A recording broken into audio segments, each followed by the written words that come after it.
25 million. This is how many unsafe abortions occur each year.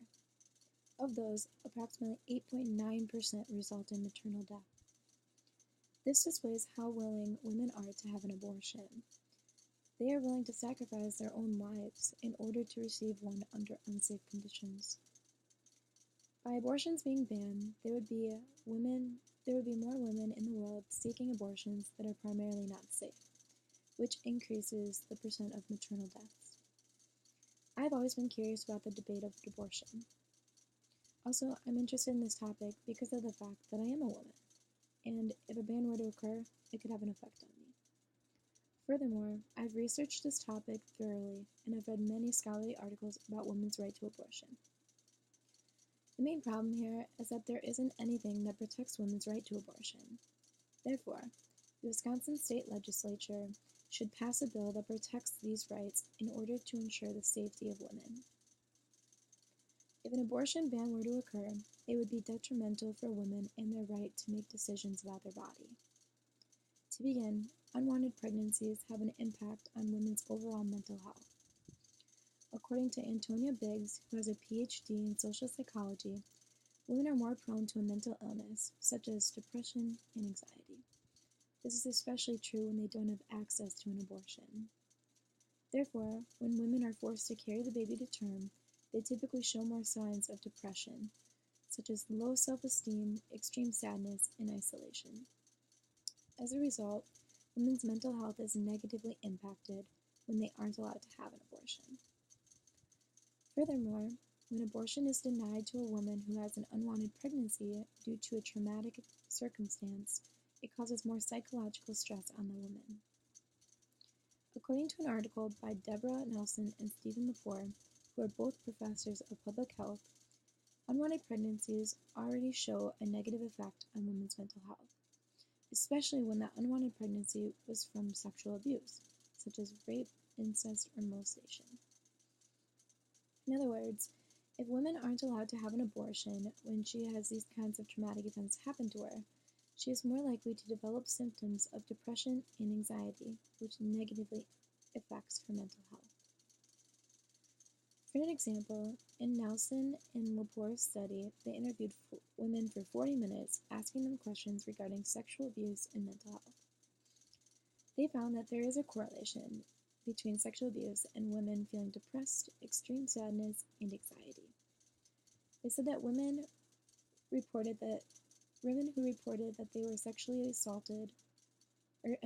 abused and denied the right to abortion, they were more than twice as likely to become depressed. Their conclusion is that women who become pregnant as a result of sexual abuse were more willing to abort the child, which also caused women to have a greater chance of becoming depressed. Therefore, this study is a great example of how sexual abuse, abortion, and mental health are all connected. In addition, an abortion ban will cause more unsafe abortions to occur. According to the World Health Organization, an abortion is a procedure for terminating an unwanted pregnancy either by persons lacking the necessary skills or in an environment lacking the minimal medical standards, or both.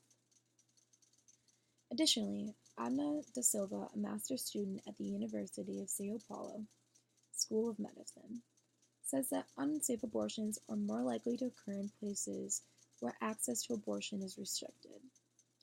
For example, she explains that even though developing countries have less access to abortions, every country that makes having an abortion illegal has a higher risk of unsafe abortion conditions to occur for women. This could mean that women have an abortion by inflicting pain on themselves or by having an individual who isn't trained in the medical field perform the procedure. Furthermore, in an academic journal from the Balkan Medical Journal by Emil Lulisiu conducted a survey that asked medical students from Marmara University about abortions. She asked them a series of questions where they could only respond with agree, neutral, or disagree.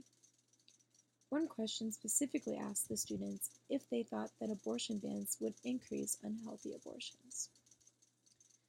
Of the 300, 28 respondents, approximately 86.1% of the medical students responded with agree. Therefore, as you can see, by banning the right to an abortion will only increase the amount of unsafe abortions.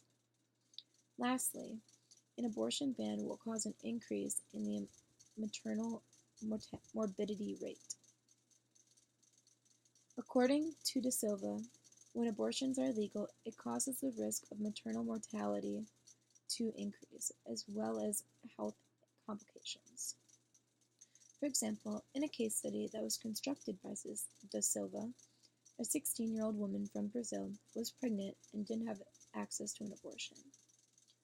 She decided to have a self-induced abortion by inserting a foreign object into her vagina.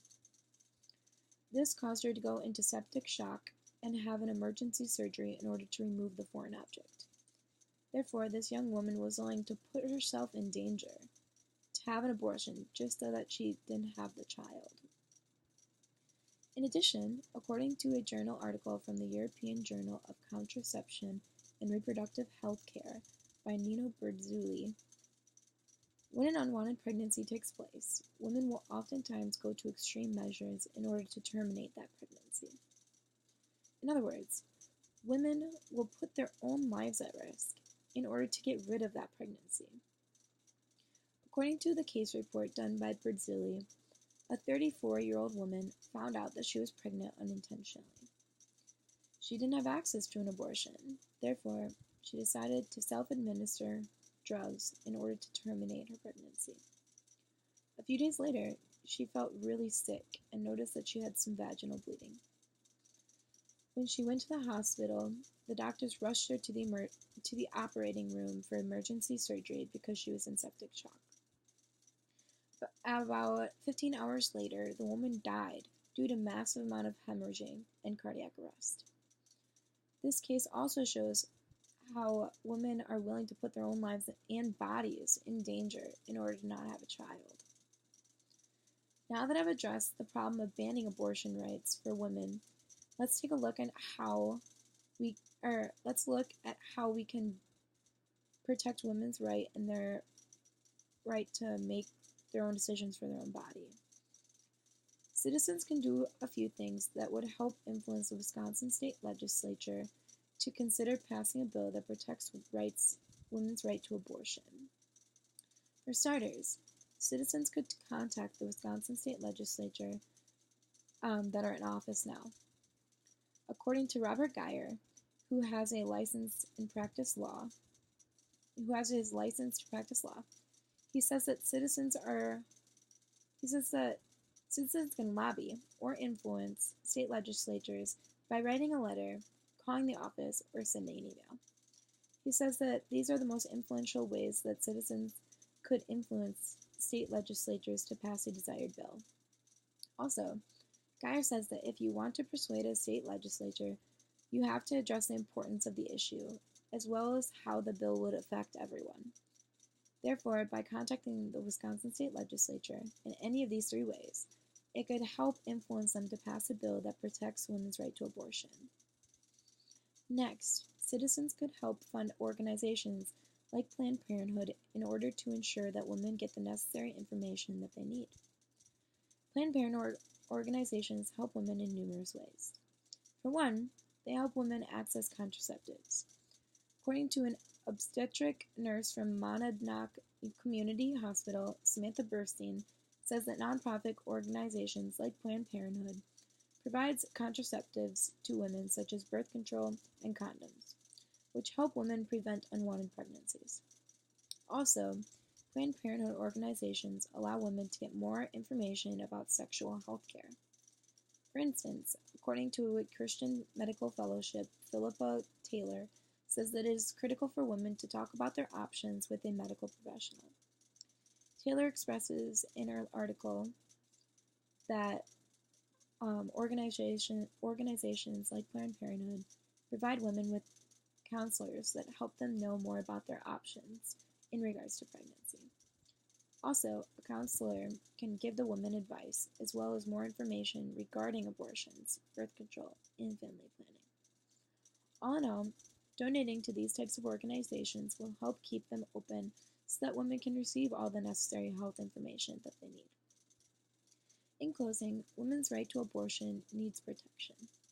Right now, if a ban were to go into effect, numerous women would experience a negative impact on their mental health, have an increased risk of unsafe abortion conditions, and have a greater chance of maternal mortality. Therefore, a bill should be passed by the Wisconsin State Legislature that protects women's rights to abortion in order to provide women with the safety that they need. Above all, if we don't act upon the abortion problem, women and their body will continue to suffer harmful circumstances.